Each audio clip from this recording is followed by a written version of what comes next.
Odds are your calisthenics routine has you overtraining without even knowing it. So if you're anything but a beginner, you could be missing out on some major strength gains due to 4 main reasons I'll be going over in this video. I'm talking adding an extra 1 to 3 reps every week kind of strength gains. So if you've been stuck on the same movement progression or rep range for the past 2, 3, 4 weeks, it's probably because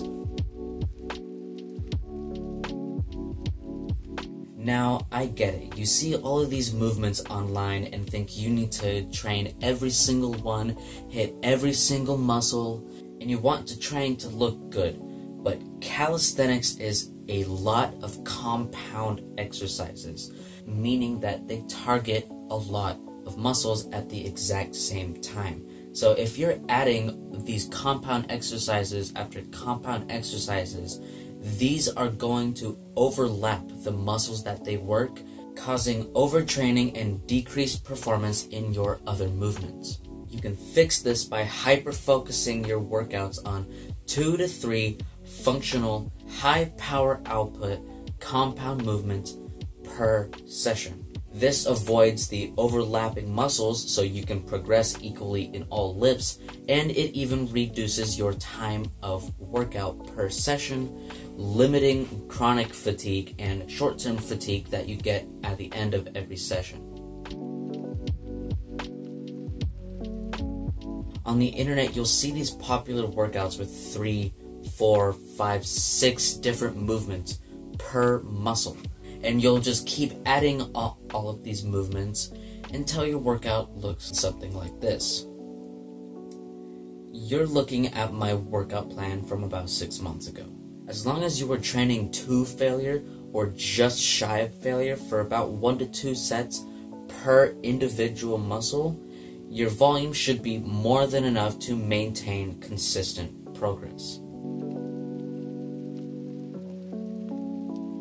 Now, this has nothing to do with your frequency of failure, but how many sets you actually go to failure. We're taught the popular 3 sets of 8 to 12 reps, and sometimes 4 or 5 sets, but this is hard to track just being shy of failure, and failure equals growth. So let's do all 3 sets to failure.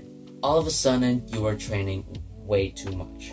2 sets to failure is the sweet spot.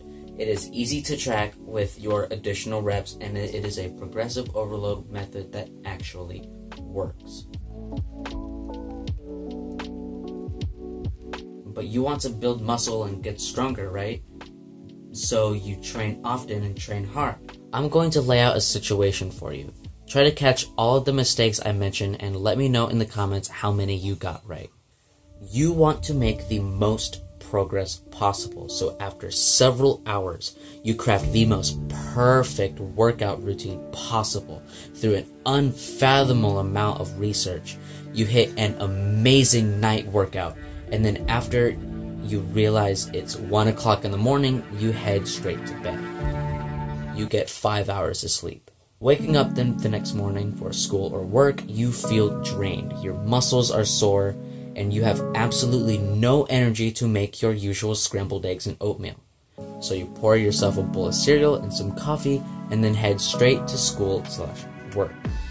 Coming back home, you realize that today is your scheduled rest day, but after crafting your perfect workout routine, you're more motivated than ever, so you train anyway.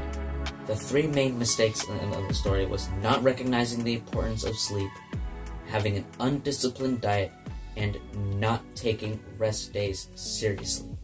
Think of your training as the work you put in. You train for about 30 minutes, an hour, 3 to 5 times a week, and then you go to sleep at the end of the day.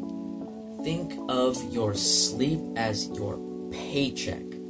If you don't get a lot of sleep, you're not gonna get much out of your paycheck, and your working will all be for nothing.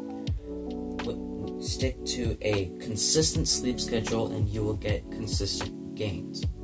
Next, think of your muscles as a fortress wall. Every time you train, this wall gets attacked, leaving behind holes.